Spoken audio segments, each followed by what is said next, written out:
One of the things that can make social situations stressful is superficial conversations.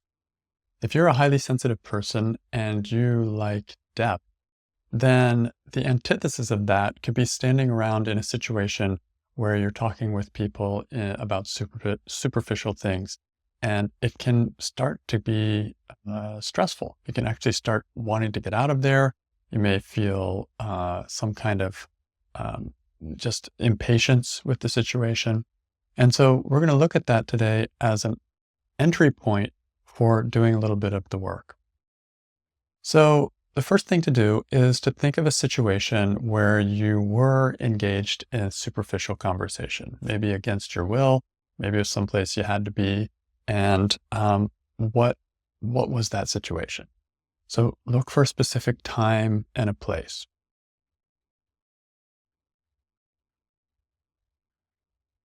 Could be a work thing, could be some kind of a party. I can remember this is still stands out in my mind because I did it every year for a number of years. My mother's Christmas party. My mom and my stepdad had a place in New York and Brownstone there, and they uh, invited like 100 people over every Christmas. And there was like a black tie thing, and people were standing around talking and eating and drinking. And I can remember that being stressful. So find a situation like that where you're feeling stressed by some kind of superficial engagement with someone.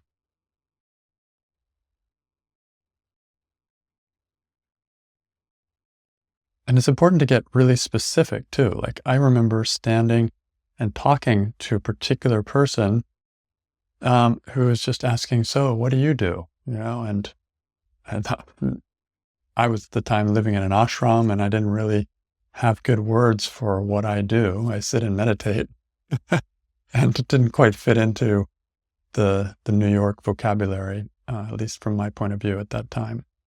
So find the moment where you're talking to someone in particular, you're feeling uncomfortable. That's what we're looking for as a starting place.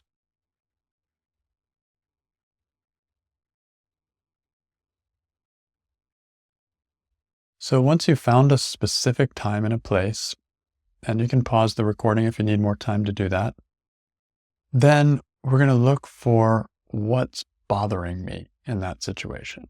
Like I don't like superficial conversations, or I need more depth in the conversation, or, like what are the thoughts that I'm having there? This is a waste of time. Um, this is going nowhere. These are all thoughts that could be questioned.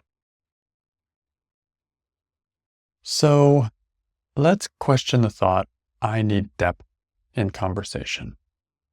This is one that I resonate with. And if you do too, then see if you can find it in your situation. I need depth, and it's not here. Okay, so let's question this thought using the 4 questions and turnarounds of the work of Byron Katie. So in your situation, be there, be talking to that person. You need depth in conversation with this person right now. Is it true? And this is just a yes or a no. So take your time. This yes or no forces you to look and try to feel out one or the other. You kind of have to land on one or the other, and it forces the issue. You have to think deeply about it. Is it true you need depth in conversation?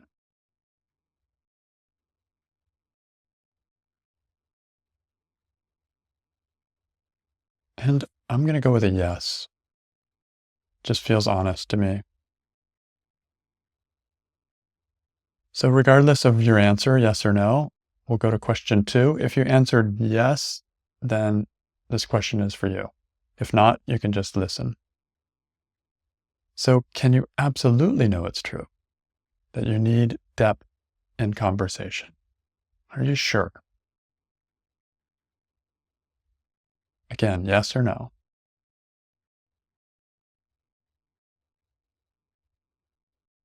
This question makes you pause and think a little deeper about it.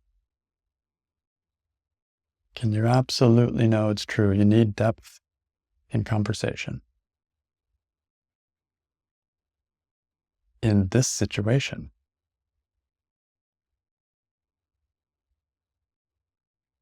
and I see it's a no for me. So, question 3, how do you react? What happens when you believe on some level, even if it's not even conscious, that you need depth in conversation and you're in this particular situation talking to this particular person? What happens to you?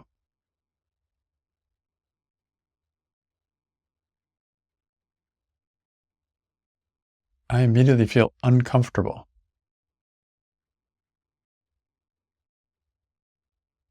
And my thoughts are, how do I get out of this?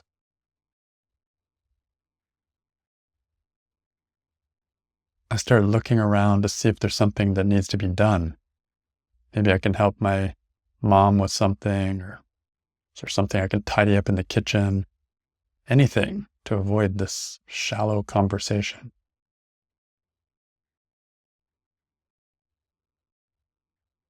How do you react when you think you need depth in conversation?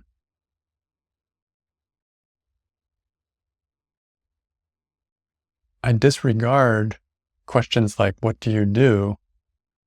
And I dismiss them as superficial.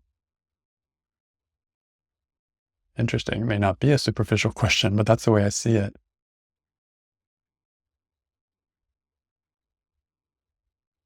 My ego does a funny dance of feeling at the same time superior to these people who seem to be so superficial and inferior to them because I don't really know how to play that game.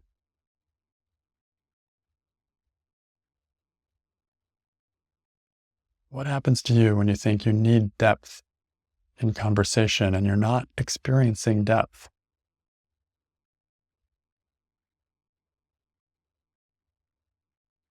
I notice an agitation in my body, like a nervous energy. I want to move, want to tap my foot or something, move my hands. There's an impatience.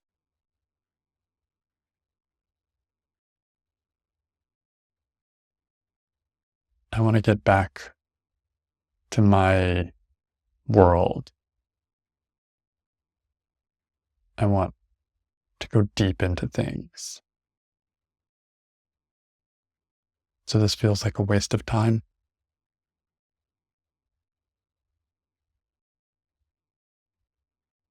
How do you treat the other person when you're believing that you need depth in conversation in that situation?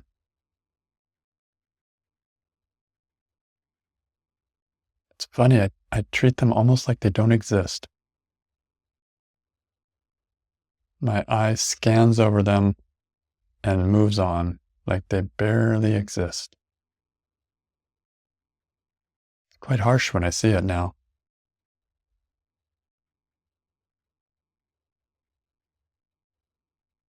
I need depth in conversation. I see images. Do you see any images from the past of needing depth in conversation? I see images of amazing conversations I've had with people where the depth dropped out, where the bottom dropped out, and it was just like connecting and insightful and amazing and enlivening. And then I compare it to this, and it's like, I have no use for it. I'm so judgmental with this thought. Some things are great and some things are terrible. Some things are amazing, some things are useless.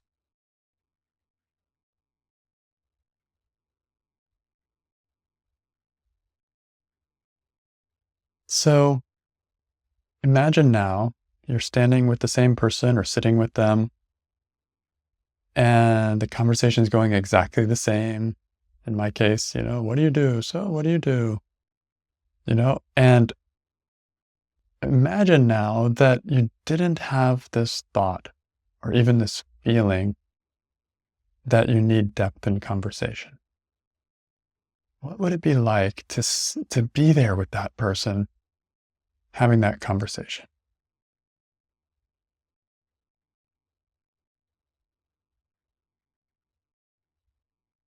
Without the thought, I need depth in conversation, I'm just more present.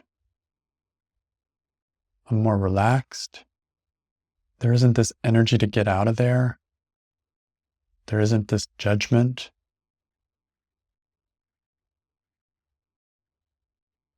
I notice a curiosity about the other person. Who are they?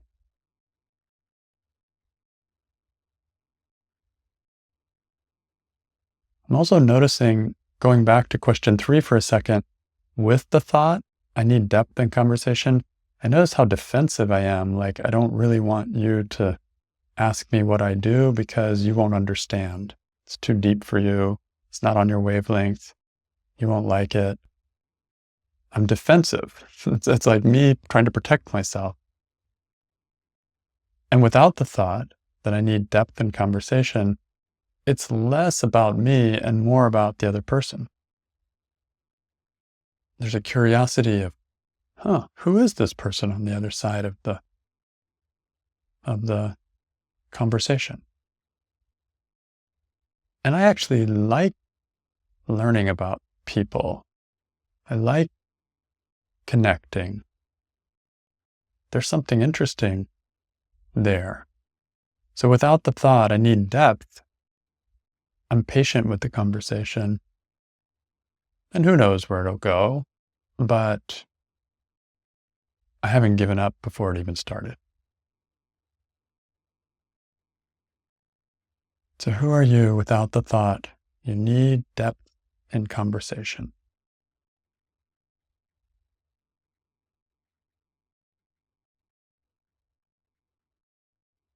It feels more connecting to me with that other person. I'm more likely to turn it around to, what do you do? In not just a superficial way. Like, I see the possibility for depth right here. It's interesting.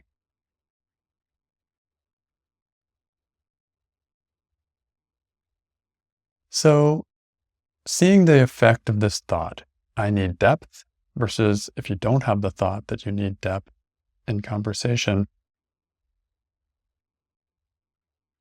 it's clear that that thought influences how I interact, how I see the conversation, how I see the other person, how I see myself.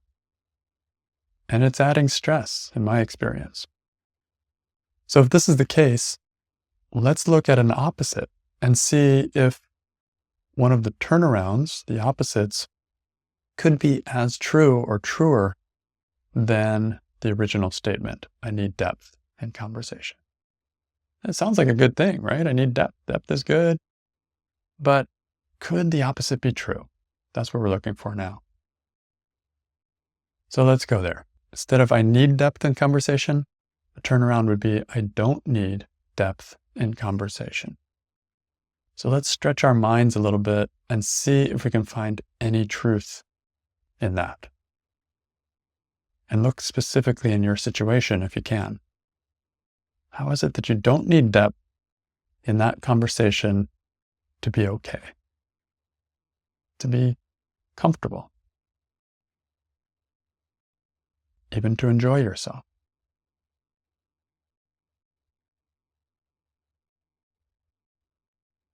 What I'm noticing is I don't need depth in the conversation if I'm not trying to get somewhere, if I'm not trying to get, in fact, if I'm trying to get depth, it's like I'm trying to get somewhere where I may not be able to go. And I don't need the depth because I can just relax and just be. That's actually deeper than trying to change things or get out of there. So I don't need depth in conversation. That's what we're looking for. We're just having to explore this. How could it be true?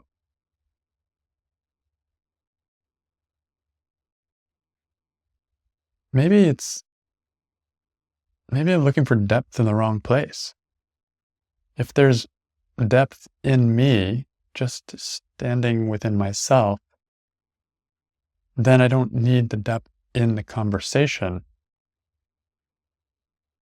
fact, I can bring depth to the conversation if I have it within myself. So this changes the source of depth for me.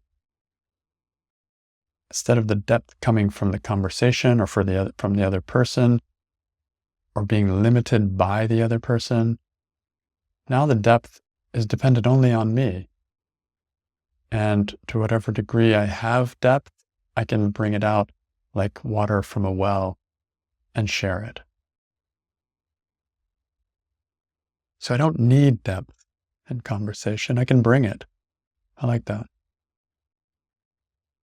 How else could this be true? You don't need depth in conversation.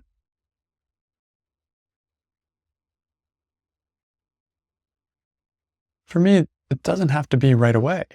Like maybe, like there's a wisdom to beginning with superficial conversation and then moving towards deeper conversation. And part of that is just finding out where the other person is, gaining trust. Like depth happens within the container of trust. And with someone I don't know, I need to build that trust. So I'm kind of rushing it here if I say I need depth in conversation. It's getting ahead of the process of building a situation where that could actually happen, or uncovering a situation where that could happen. So I don't need depth in conversation. I need superficiality in conversation. That's another way of putting it. I need superficiality in conversation in order to get to depth in conversation. I think that's true.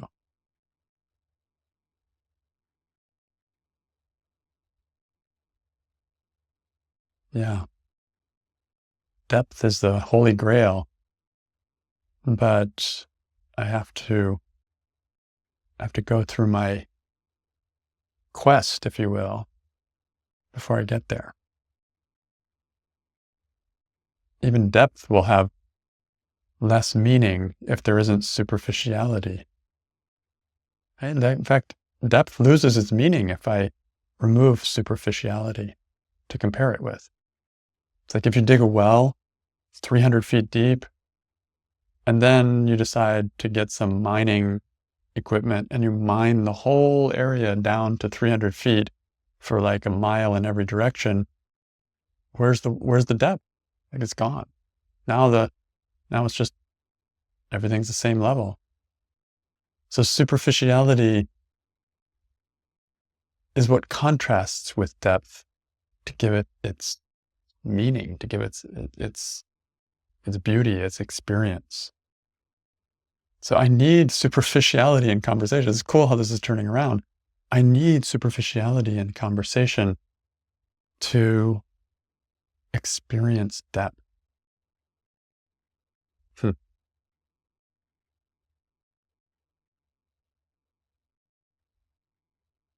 Another possible turnaround is I have depth in conversation. So in this situation with whoever you were talking with, where do you have depth possibly there? Or the potential for depth? I'm thinking with this person who's asking me, what do you do? I have the potential there to really say what I do. Like, oh my gosh, yeah, I meditate about 8 hours a day. You know, it's really amazing. It's, yeah, like I could share my real vulnerable self instead of like, oh yeah, I do. I don't even remember what I said. I might even have lied and said, oh, I teach meditation, which wasn't what I was doing at the time. I was trying to phrase it in some way that they would understand. Like, what if I just gave them the real me? So I have depth in conversation. Someone's asking me a question. I could go as deep with that as I wanted. Now, let's say they're really just chatting away and, about gossip and who did this to that and person and all this. Can you find depth even there? Is there depth even there? Look at the person. Can you see more deeply into that person?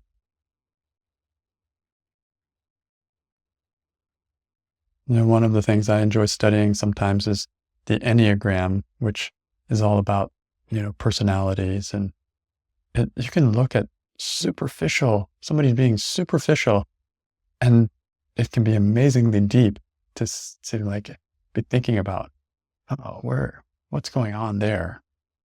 What are they thinking? Where's that coming from? So there could be many ways that depth may be right there in front of you. But if you're thinking, oh, this is superficial, you miss it. Another place where depth lies for me is something to do with the heart. Conversation may be superficial, but there's something beautiful, there's something open, something connecting about the way that person is holding their heart. And that is not superficial. You don't have to be brilliant. You don't have to be deep to be radiant with love. So maybe I'm looking at people's hearts more than looking at the content of their conversation. And if I'm allowing my heart to be exposed as well, the chance of two hearts meeting is very high, even in a crowded room full of cocktails.